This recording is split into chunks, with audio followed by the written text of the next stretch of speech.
one of the challenges of the theme that I was assigned by Marco is that I have to do generalizations, and that's always unfair.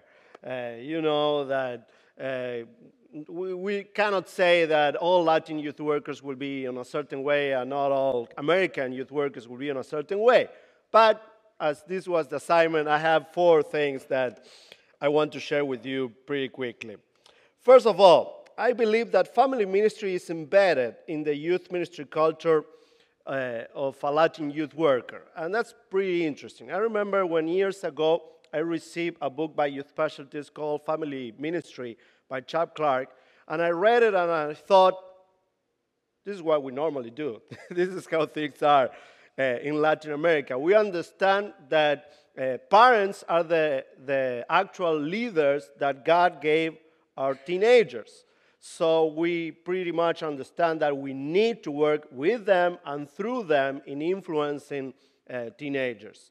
In the U.S., for what I've learned, I lived here for 15 years, I believe we got into the trap of a school.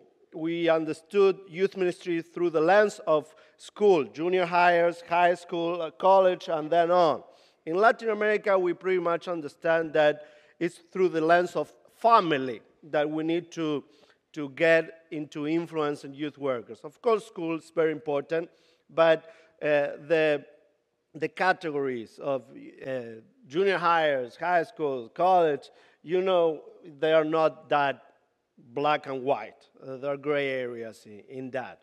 Today, with the extension of adolescence, you know, today we have adolescents of 38 years old leading worship in our churches, so we need to understand how that develops. And learning through the lens of Latin American youth workers, I think this helps us better understand adolescence.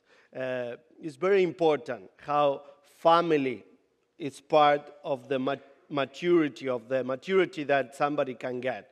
And I think that we had something to learn there. Second, we are unapologetically missional. You know, it's not just that English is not my first language, it's that I don't speak English at all. So, so this is, you're pretty much seeing somebody speaking in tongues. I repeat this. We are unapologetically missional. I say this because the basic thinking of the average Latin youth worker is that we need to grow, we will grow, because God is in our side. And I understand that can sound pretty incorrect or politically incorrect, saying that God is in our side. And I know that maybe saying that somebody thinks about Fox News and things like that, but no, we are not Fox News. We are the Church of Jesus Christ of Latter-day Saints. Don't we? Are we not? We are. And God is in our side, and as Mark was talking yesterday, we are on God's side, on the other side. So it's pretty interesting to remember, or pretty important to remember that, hey, we are doing what God asked us to do. So He is in our back. He is on our back. He comes with us at the moment that we are doing His will. And extending His kingdom here on earth, God is interested in our ministry. He is behind our backs. In Latin America, we are very focused on that. I believe that in many churches in the U.S., we are now in maintaining mode instead of growing mode. And it scares me. I understand the context. What Brooke told us yesterday is part of that. But we should remember that God is, with His Holy Spirit upon us, helping us. We should trust God that the church will grow, that the church needs to continue growing in the U.S. In Latin America, we have that wire on. We believe we're doing God's job and that He's going to help us. Third, The Latin youth workers know how to work with money. No, how to work without money. I would love to have the testimony that Bobby John has. At 28, I was a millionaire. Woohoo! No, I don't have it. And there are three secrets for that. Volunteers, volunteers, volunteers. I believe the church in the U.S. has created a culture of professionalism, and that scares me too. In Latin America, we know how to work without money, and that helps us with having creativity.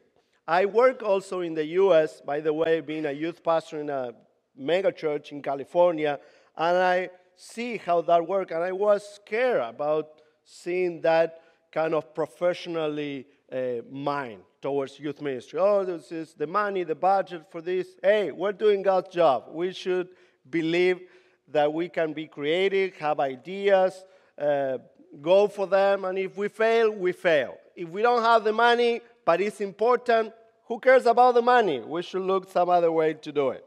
Money shouldn't be conditioning our ministries as much as it is. In Latin America, youth workers have learned to work without money. And I know we are learning that in the U.S. too, but you will be surprised of how many things are accomplished in Latin America without any money. 4, humility. I'm scared to say this, but I have to say it. We go to conferences to learn rather than evaluate speakers. Latin American youth workers, we know that we don't know. I'm afraid to say this, but I had been in many YS conventions and other youth workers events in the U.S., and I started to see a lot of people that go to these events just to evaluate the speakers. Is this speaker good? I'm going to invite this speaker or not? How good are they at running a program like this? Instead of hearing, listening, paying attention to what God is telling me. In Latin America, or Latin American youth workers, when they go to a conference, they go to meet God. They go to learn. And I love that Marco yesterday talked about the post that we should have in these 2 days. That post is part of the Latin American culture. We want to experience God. We want to enjoy God. We know that God is going to speak to us through other people that are not perfect, but God is going to speak to us if we have the right attitude. And I think we should learn about that too. And one last thing is, 5th thing to learn, American youth workers should learn that not all Latin American youth workers are Mexican.